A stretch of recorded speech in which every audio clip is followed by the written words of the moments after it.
This week on the show, we're showing you how you can join the fight of the coronavirus with FreeBSD. The Wireguard VPN Howto is what we also have for you with OPNsense. Couple new distributions, NomadBSD, GhostBSD and FuryBSD, so you get the refreshed images there. pf-badhost was also getting updates, 0.3 is out, and there is more in this week's episode of BSD Now.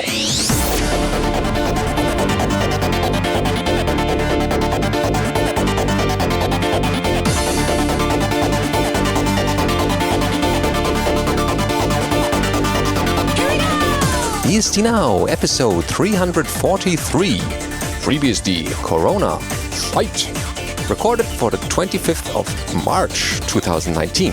Hello, I'm your host, Benedikt Kreusling. And I'm Alan Jude.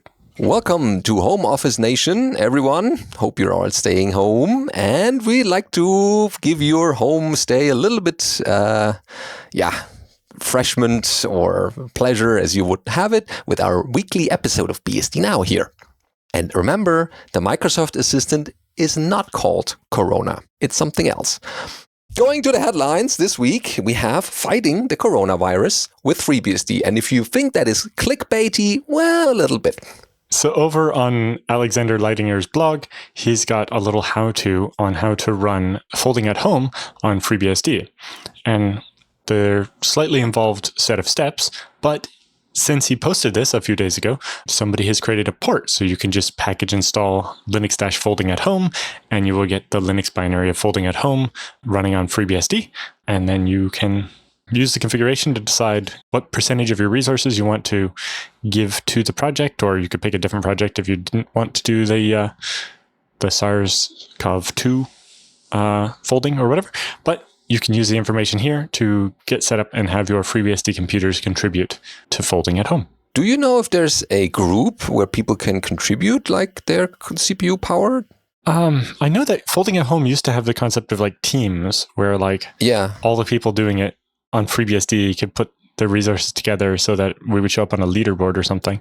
It has been a long time since I've really looked at folding at home. Yeah, I did City at Home for a while, and that went well. But that shut down, I think, last month or something. Yeah, something recently. Recently, yeah. I remember the SETI one is like we've analyzed all of the signals we've got. We're really alone in the universe, and but this is a different client, and you could also do other computations for other causes, I guess. Mm-hmm. But since this is the most pressing one at the moment, I guess it's not too late to let your little systems idle a little bit more productively. So yeah, thanks for the people who made the instructions, Alexander Leidinger, and for the people who made the port. 0MP, huh? So there is some information about setting up teams and setting your team stuff under statistics on the Folding at Home website. And it has a link to all the stuff for controlling the team stuff. Okay, so all the BSD folks can join under that banner. Yeah, as I said, thanks to 0MP for creating the port so that people can just do make install or package install. So that's an easy step. Not an excuse anymore that you cannot join this effort. Then we have something a little bit more for the people who have to stay at home. A virtual private network might come in handy, and we have a how-to for Wireguard VPN on OPNsense. So this is on the homenetworkguy.com. And the introduction here reads, Wireguard is a modern designed VPN that uses the latest cryptography for stronger security, is very lightweight, and is relatively easy to set up, mostly. I say mostly because I found setting up Wireguard on OPNsense to be more difficult than I anticipated. The basic setup of the Wireguard VPN itself was as easy as the authors claim on their website, but I finally came across a few gotchas. The gotchas occur when your functionality that is beyond the scope of the Wireguard protocol, so you cannot fault them for that. The greatest struggle was configuring the Wireguard to function similarly to their OpenVPN server. I want the ability to connect remotely to my home network from my iPhone or iPad, tunnel all traffic through the VPN, have access to certain devices and services on my network, and have the VPN devices on my home internet connection. Wireguard behaves more like SSH server than a typical VPN server, and with Wireguard, devices which have shared their cryptography keys with each other are able to connect via an encrypted tunnel, like an SSH server configured to use keys instead of passwords. The devices are connected to one another, are referred to as peer devices, so that you know the terminology. When the peer device is an OPNsense router with WireGuard installed, for instance, it can be configured to allow access to various resources on your network. It becomes a tunnel into your network, similar to OpenVPN. So that's what they were referred to in the WireGuard installation here, so that that's clear that what a peer is meant and such. So you install the WireGuard VPN plugin, which is the first thing you need to do. You can find that in the system, firmware, and then plugins page. And when you scroll down to the OS-WireGuard plugin and click the install button. That's fairly easy to do. Then it goes on with the configuration itself. First thing that needs to be configured is the WireGuard VPN server. Go to VPN and then WireGuard. There's the new page there. And click the local tab. And there you do all the local or configuration, more like. Click the plus button to add a new WireGuard server. And then there's the enable checkbox that you should actually definitely make enabled, so otherwise it's not going to do much. And then give the server a name of your choice. Leave the public key and private keys blank, as they will be automatically generated when you click save. The default listen port is 51820. You can change that to a non-default port when exposing the port to the world. But they are using 51821. Okay, just one more. Okay. It makes it a little less likely to be found by automated scans. Yeah, it's like putting SSH port on a different port, but it's, security by obscurity. Okay, if they like, they can change the port. So then you specify the DNS servers you wish the clients to use. And since they're using a 2-pile-hole DNS server, they included their IP addresses there, but you can, of course, make changes for your local network and their DNS servers. And tunnel address, enter network address, and like 10.0.0.1/24, and leave the peers and nothing selected for now. Then you click save. Then you do the endpoint configuration for the WireGuard user. That's fairly straightforward in the VPN WireGuard endpoints page. You click also the enable checkbox and the name for the user you provide. You also leave the public key page blank, or the field, and then will be obtained later when you're setting up the client for the user. Don't forget to save and continue with the WireGuard VPN server configuration enablement. So when you've done the points up to this point, there is the WireGuard server being enabled, but the peer is not fully set up yet. You need to do a different step. You need to get you need to add the WireGuard interface, of course. Otherwise, it's not going to do much networking. So you go to Interfaces, Assignments, and assign the new interface. Here it's called WG0, and click the plus button to make the configuration there. It's all outlined in the show notes that we have linked to the article, and there are screenshots so you can compare with your OPNsense, and it's pretty straightforward. Of course, they also show how you make the configuration on the client side. That's iOS, but you can also use other operating systems as well. So, pretty straightforward. And then it walks through creating the interfaces, since you're going to have a separate WireGuard interface for each client, and then how to apply firewall rules to those, and configure them how you want, and set up the NAT or whatever if you want the incoming VPN connection to be able to use your home or your whatever internet the OPNsense has to get out to the internet. And then it covers creating rules for what it's allowed to access on your network. And then it shows actually copying the server's public key and configuring, in this example, an iOS WireGuard client. Yep.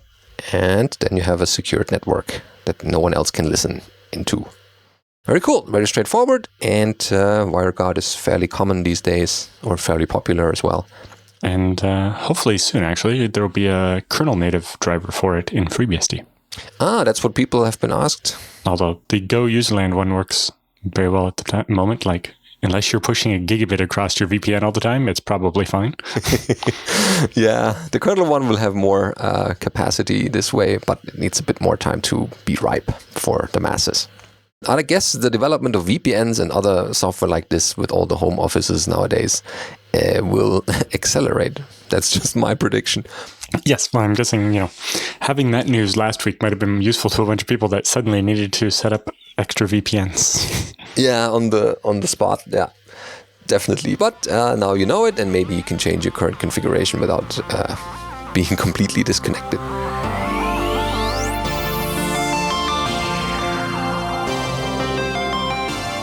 All right, time for the news roundup this week. We have a bunch of distributions getting updates. The first one here is NomadBSD 1.3.1 is available. Yes, so they have the new version based on FreeBSD 12.1 with automatic network interface setup, which has been improved. They also note that the size of their image has now exceeded 4 gigabytes, so you'll need at least a 5 gigabyte USB stick to write it to.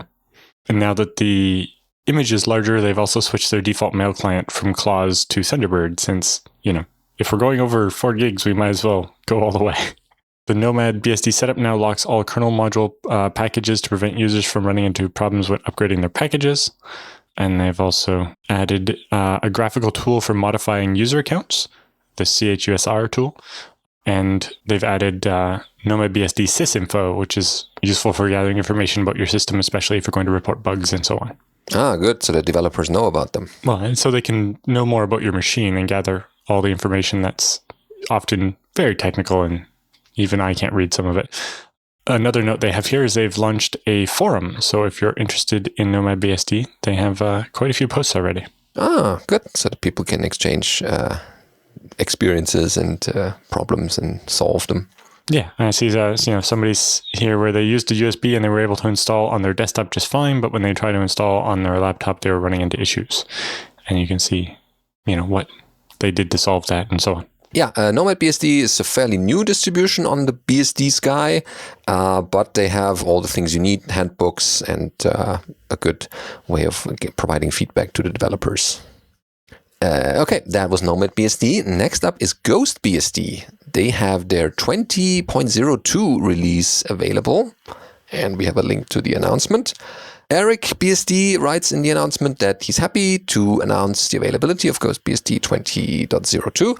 ZFS partition has been added to the installer custom partition editor, and it's now possible to install GhostBSD with ZFS on the same disk containing Windows, Linux, or Mac OS X partitions. Oh, great. The system has been updated to the date, 102.15.12. Anyway, the update station application has multiple improvements and numerous software applications have been updated. What has changed since 20.01, you ask? They list that they added the feature to force upgrade all packages on a system upgrade with update station, the improved update station update progress, as well as the improved update station tray icon behavior. And a power D was added to improve the laptop battery performance. Ah, yes, so that you can run a couple minutes longer. Yeah, if I had some free time, I would like to do a similar thing for the FreeBSD installer. Specifically, when I got my new laptop, it's like first thing I did, shrink the Windows partition down by 60% or so, and want to install FreeBSD to that new free space. It's a bit complicated. Mostly it would require pulling some of the bits of the ZFS part of the BSD install out separately. Yeah. So that they can be skipped or something. It would be quite a bit of work to clean that up nicely. Really like it if someone would do it. In the meantime, why hasn't Ed finished rewriting it in Lua yet? Then it would be easy. Well, if there's people out there who have a bit of time on their hands at the moment and have some Lua skills, then they'll be happy to help. Then get in touch with us. Yes, I have somewhere a flowchart that I've been working on to try to actually map out what the steps should look like and where things should fork, and trying to get it all together to make sense, to try to reduce the number of questions that we ask the user without taking away too many of the options they have, and especially to try to avoid asking the user questions they wouldn't necessarily know the answer to. Yeah, make the computer do the thinking in most of the cases. Well, it's less that. It's just having better defaults, I think, sometimes. And also, instead of dropping them into a partition editor, it's like, do you want FreeBSD to be the only operating system on this computer, or do you want it to coexist with what you might already have? How much Windows can you still tolerate? Well, it's more like, do you want it to erase your Windows or not? Yeah, we can make that for you. Yeah, right now in the ZFS mode, the options are erase everything or don't touch my computer. Yeah, leave me in the state I was. And the middle ground would be useful, I think. But that's not all we have in the new or updated distributions today. We also have FuryBSD. They added XFCE and KDE images. Joe Maloney writes in their announcement is that this new release is now based on FreeBSD 12.1 with the latest FreeBSD quarterly packages. This brings XFCE to 4.14 and KDE up to 5.17. In addition to the updates, this new ISO mostly addresses community bugs, community enhancement requests, and community pull requests. Due to the overwhelming amount of reports with GitHub hosting, all new releases are now being pushed to SourceForge only for the time being, and previous releases will still be kept for archive purposes. Changelog has a couple of items that are interesting. Cleanup leftover union directory after install to disk, which is more like a cleanup. They fixed the bug of making sure that FuryBSD Xorg tools installs the right version for NVIDIA driver, 390 enhancement. That's good. And NVIDIA driver category to Fury Xorg tool enhancement as well. They restored the Beastie menu and default timeout on the live media enhancement. So these are all enhancements, yeah. They added updating documentation, always good to have documentation up to date. They also updated the packages on the ISO to FreeBSD quarterly branch so that this will match the version you're installing. Make the root mount read-write on live image. They updated the ISO to 12.1, that's what we had. They added the DSB driver depackage from quarterly repos, now that the authors have fixed what they no longer need in the custom port. And XKB map to common packages. This is fairly good for desktop distribution so that your keyboard works the way you want. They disabled the console beep enhancement. Excellent. Less noise in unwanted situations. XFCE missing volume mixer and some other plugins as well. Yes, and then lastly, the one that I've been wanting FreeBSD to do for a while is they added the FreeBSD patch sets to their ISO builder. So now they have an ISO that's 12.1 P2. So if you do a fresh install, if you use a recently downloaded ISO, it will already have all the updates in it, rather than having to run FreeBSD update after its fact. Yeah, it's like those big software updates. Especially when we get much later in a release cycle, it's like, oh, FreeBSD 12.1 came out X months ago, and there's now been 4 sets of patches for it. Maybe we could update the ISOs so that they're newer. But at the same time, we don't want to archive, every different ISO ever. But, maybe having the release ISO and then a latest ISO or something might be useful. Check out these 3 distributions, NomadBSD, GhostBSD, and FuryBSD, and provide feedback or send us a install report to feedback@bsdnow.tv so that we can cover it in a future episode.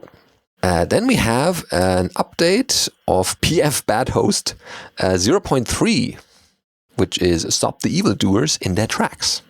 So, of course, you might have guessed from the name, pf-badhost is a simple, easy-to-use bad host blocker that uses the power of the pf firewall to block many of the internet's biggest irritants.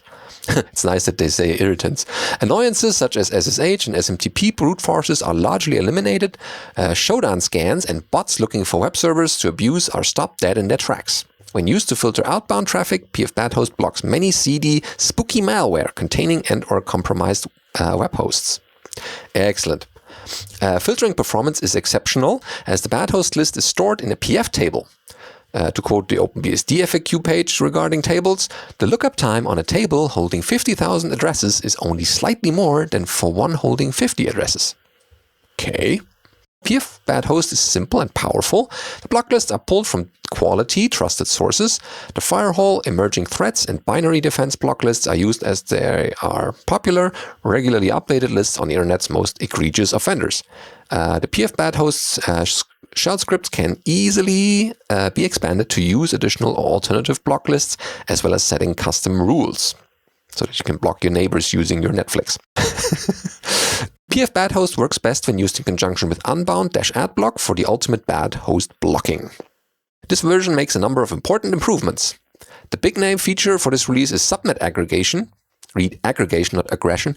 Subnet aggregation is used to take the address list and aggregate the addresses into the smallest possible representation using CIDR blocks.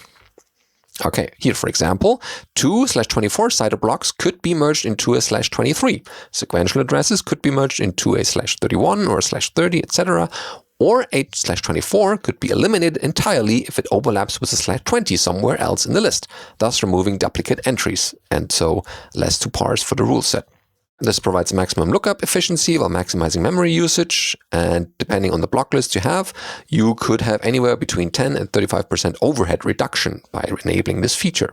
Interesting. I also see that they have a note here about when we featured pf-badhosts on BSD Now back in 2018. Ah, see? Now we're featuring them again. With the new version. They have a couple other things listed here, but I guess we leave that for the people who are interested in using the script. They have install guides and instructions how to make it work with your PF, and should be fairly straightforward. It's time for the Beastie Bits this week. We have a update from DragonflyBSD from the i915 DRM. Yep, so this is another commit from Francois Tougeau into DragonflyBSD, updating their base version of the DRM driver to the 2016 0808 version, which adds quite a bit of hardware. That's good, yeah. So Dragonfly also works on more modern laptops or with modern graphics. Very cool. Next item is, did you know that Seashell is a punk rock? That's what this blog post tells us. This is the blog.snailtext.com. And they say that Seashell is a punk rock. Bill Joy's 1987 contribution to Unix shell is an immature, brash little son of a bitch, and I love it for all that it is. Okay, oh, that's a starter. Seashell is synonymous with don't use Seashell. Every time I look up a how-to or work around it, about it, inevitably there's at least one diatribe knocking it down. Seashell is punk rock in this regard. Few believe in its merits. So, low fidelity. I like Seashell quite a bit. It's from the heyday of BSD, and there's a certain bombastic nature in the tools that came from this movement. Seashell has this residue for certain. Never script with Seashell, they say. Well, there's snafus galore in this tool, and it's not going to pretend or deny it. Why? Just this week, something wasn't working, and the workaround was clearly mystical in nature. However, there's a ton that's great with this bratty shell. First, it's lean. Second, it's embraced by the OpenBSD folks.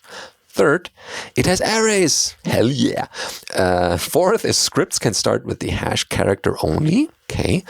And the fifth, CShell RC, CSHRC configuration files read somewhat beautifully. Ooh, okay. It's a small list, yes, but my point is there's some unique goodness to Seashell. Not least of which is the first point. I think there's a chance that a person can actually master this shell, committing all its features to memory. I don't think I could do that with Bash. Yeah. Then they say in tight pants, Seashell is probably in the alt-tech category for most modern developers. I don't think it stands a chance next to the likes of the endlessly features and popular Z-Shell and Bash. But that's my point about Seashell. It's little punk rocker from yesteryear. One that gets a ton of flack, though I wouldn't be surprised if either % of this is just hackers repeating what they've heard secondhand. If they're into alt tech, would like to ponder over tools created in a stoke time of programming, or just want to see how bad Seashell is, give it a spin sometime. But be careful, you might be one of those people who falls under its spell, never to use anything else again. You've been warned. Well, it's one of those, what's your favorite shell flame wars, I guess? I use TCSH, which is basically CSH with some enhancements that include typo correction and so on. Mostly just because I'm used to it now, and when I try to use something else, it's just not the same. But, someday I should probably just switch to Z-Shell. They also offer that feature for type correction, but you need to enable it. Yeah, but does it work exactly the same? Yeah, well, you have to massage the shells a little bit to your liking. Massaging the shell is one thing, but getting my fingers to type the right thing after 20 years of typing something different, it takes a while. Yeah, use what works. Best for you. This also is interesting, the next item, the most surprising Unix program from the Unix Historical Society by none other than Doc McIlroy, writes and goes like this. Once in a while, a new program really surprises me. Reminiscing a while ago, I came up with a list of eye-opening Unix gems. Only a couple of these programs are indispensable or much used. So what singles them out is their originality. I cannot imagine myself inventing any of these. So the first was PDB-7 Unix. The simplicity and power of the system caused me to turn away from big iron to a tiny machine. It offered the essence of a hierarchical file system, having separate shells and a user-level program control that Multics had yet to deliver even after hundreds of man-years of effort. Unix's lack, i.e. record structure to the file system, were an enlightening and liberating as it was a novel. And especially having things like shell redirection operators. But some of the interesting programs were DC, which is a math library for Bob Morris's variable precision desk calculator, which uses backwards error analysis to determine the precision necessary at each step to attain a user-specified precision as the result. In my software components talk at the 1968 NATO conference on software engineering, I posited measurement standard routines which could deliver results for any desired precision, but did not know how to design one, whereas DC still has one of the only such routines that I know of. Or back in the day when they had typo. Typo ordered the words of a text by their similarity to the rest of the text. Typographic errors like HTE instead of the tended to the front as being dissimilar. Bob Morris proudly said it would work as well as on Urdu as it does on English. Although typo didn't help with the phonetic misspellings, it was a godsend for amateur typists and got plenty of use until the advent of much less interesting but much more precise dictionary-based spell checkers, when suddenly your computer had enough memory to actually be able to compare your whole document to the whole dictionary. Yeah. Typo was as surprising inside as it was on the outside. Its similarity measurements was based on a trigram frequency, which it counted as 26, the number of letters in the English alphabet, times 26 times 26. So basically 26 cubed. The small memory, which had barely enough room for 1-byte counters, spurred a scheme for squeezing large numbers into small counters. To avoid overflow, counters were updated probabilistically to maintain an estimate of the logarithm of the count. That's interesting. Yeah. Or they had another one here called parts. So hidden inside the writer's workbench, Lorinda Cherry's parts tool annotated English text with parts of speech based on only a smidgen of English vocabulary, orthography, and grammar. From parts markup, writer's workbench inferred stylistic or stylometrics, such as the prevalence of adjectives, subordinate clauses, or compound sentences. The Today Show picked up on Writer's Workbench and interviewed Lorinda about it in their first TV episode of Anything About Unix. I don't think that's something even like Microsoft Word has today, where it can read a sentence and tell you that's the noun and that's the verb and that's the adjective. But you seem to be trying to write a letter. And then they have crabs. Luca Cardelli's charming metaprogram for the Blit window system released crabs that wandered around in empty screen space, nibbling away at the ever more ragged edges of your active windows. Nice. Basically, possibly the first precursor to a screensaver. Yeah, it could totally pose as one. So some common threads were theory, though invisible on the surface, played a critical role in the majority of these programs, like typo, DC, struct, Pascal, and egrep. In fact, much of their surprise lays in the novelty of their approaches to the theory behind the program. And the other one is the originators of nearly half of the list, such as Pascal, struct, parts, and EQN, were women, well beyond women's demographic share of computer science at the time. Yeah, there's an interesting thing here about egrep as well. So if you're interested in that, definitely check it out. Yeah, the Unix Historical Society has a couple of interesting discussions, or even in their archives, there's some gold nuggets from the olden days.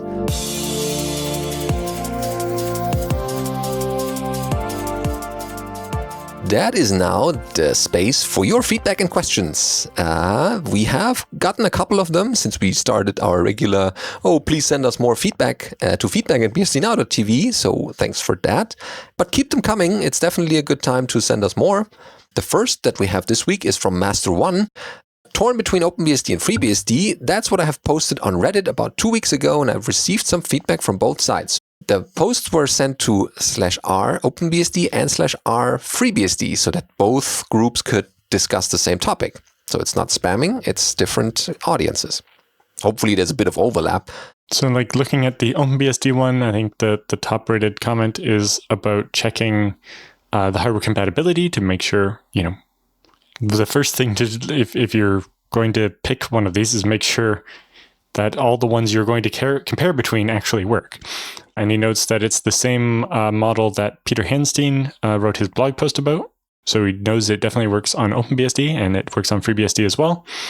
He also has a couple other machines that he talks about in the thread. And it looks like he's leaning towards FreeBSD because of ZFS and boot environments. But they're wondering about what other things they would want to consider. Yeah, Wi-Fi and stuff. Yeah, some fairly good answers here and questions following up. Yeah, the top recommendation on the FreeBSD side is to try both for a week and then to see which one you like best. So the question here goes, what's your take on this? Did you ever think about using OpenBSD instead of FreeBSD, especially on a laptop?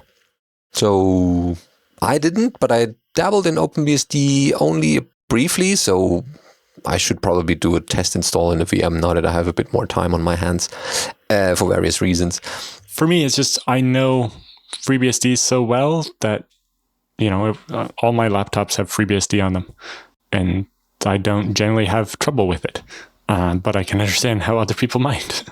And, I also set out specifically when I buy my laptop to get one that I know works with FreeBSD, which I know is not a luxury everybody has. Like I know even Benedict had some trouble, it's like I can only pick from the list of what the university will buy, right? Yeah, the standard laptops, 3 choices or something.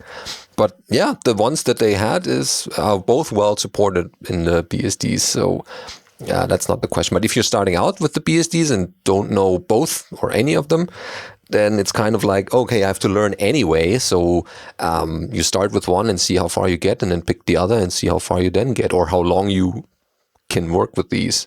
There's plenty of stuff you can carry around or carry over in the knowledge space, so you don't have to relearn everything. So just dig into the first one and try it out and see keep an open mind and see how far you get. And if you have questions, get stuck, there's plenty of help out there on Reddit and in online forums and stuff. And so, yeah, just start your journey. Just start walking.